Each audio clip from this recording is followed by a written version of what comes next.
Joining me now is Bill Browder. He's the head of the Global Magnitsky Justice Campaign, the CEO of Hermitage Capital Management, and the author of the important book, Freezing Order, a true story of Russian money laundering, murder, and surviving Vladimir Putin's wrath, which is now out in paperback. Bill, good to see you. Thank you for being with us. You and I have talked about this for years, before there was a Ukraine invasion, about the problems inside Russia. And there has been a long ongoing effort inside Russia, you've been part of it, but amongst others, to fight back on this oppressive regime, not just for the benefit of the Russian people, but for the world. People saw this coming. If you let Putin and his ilk go, they don't just wreck Russia, they wreck other places, including Ukraine, and who knows what next. Well, Putin, basically, we've known for a long time that he is a cold-blooded killer. He's a crook. He invades foreign countries. He shoots down passenger planes. He poisons dissidents and opposition people. And for 22 years, we found every reason not to hold him accountable. Right. And that's the thing and I've been screaming from the rooftops ever since the murder of my lawyer, Sergei Magnitsky, who uncovered a massive Putin corruption scheme in jail, uncovered it, was arrested, put in jail, tortured, and killed. And ever since then, I've been on a mission for 13 years, screaming from the rooftops, being on your show, being on many other shows, and talking to politicians, saying, this guy, Putin, is not a normal head of state. He's a mafia boss. Right. And nobody wanted to deal with it. Everybody wanted to sort of push it into the corner. You demonstrated it in your two books. Yep. You've talked about it. The story's there, but people don't want to touch it. Or didn't want to touch it. Well, there was too much money involved. The Germans wanted their gas. The Italians wanted the gas. The British wanted the oligarch money in London. And everybody wanted to just push it under the carpet. Yeah. And because of that, Putin thought, okay, and by the way, for Putin, this is invading Ukraine in theory was a good idea, because if he could do it and win, his approval ratings would have shot through the roof. And so he said, I can get a big win and the West will do nothing because they've never done anything. And so he went in there.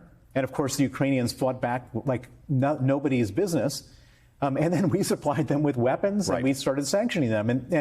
And you know, we're all sitting there sort of saying how bad they are. We could have prevented this, or we could have had a good shot at deterring him by creating some consequences. Sergei Magnitsky, your lawyer, thought that he could try and get this fixed inside the system. And you weren't sure that was going to happen. Our friend Vladimir Kara-Murza went back to Russia to fight this within the system. And you've written a remarkable article that was in Time magazine about the story, the days leading up to that, in which you, as an enemy of Russia, who Vladimir Putin has named, argued with him that, Vladimir, you'll go there and you might die in prison. So first of all, they tried to kill him in 2015 with poison, with a nerve agent. He almost died. He came within this close of dying. He miraculously came out of that. They tried to poison him again in 2017. He survived. And 3 days before he went back to Russia, which was in March, after the war had started, I was having dinner with him in London, and I said, please, please, please don't go back to Russia. They'll either kill you or they'll put you in prison. And he said, I'm asking the Russian people to stand up against Vladimir Putin, to stand up against his murderous war in Ukraine. How can I ask them to do that if I can't go back, if I'm too afraid to go back to my own country? And I used every argument I could to try to dissuade him. I begged him, and he refused. He went back to Russia. He came on your show from Russia, called Putin a war criminal and a murderer.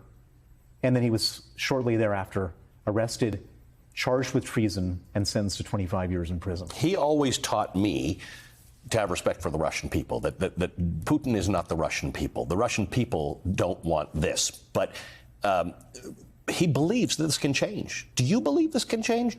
Vladimir Kara-Murza does not believe that he's going to die in jail. He believes that there will be some sort of justice and victory.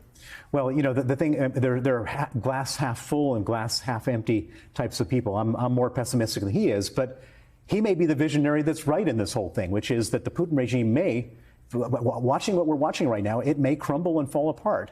And certainly the 25 years that they've sentenced him to probably is not going to be served. Either the Putin regime falls and he becomes the president or prime minister or some important job, or much more hauntingly, they kill him. And that's what I'm afraid of. Which is sadly what happened to your lawyer. So you know that that's not conjecture and hyperbole. No, I mean, this is what they do. They slowly torture these people to death in prison. It's not just Vladimir Kara-Murza, it's Alexei Navalny, it's Ilya Yashin. There's a whole bunch of these people. And you point out a lot of this in your article. Thank you, my friend, for being here. Thank you for you continuing to raise the alarm on this story. Bill Browder is the head of the Global Magnitsky Justice Campaign, the author of Freezing Order, a really important book. It's a true story of Russian money laundering, murder, and surviving Vladimir Putin's wrath.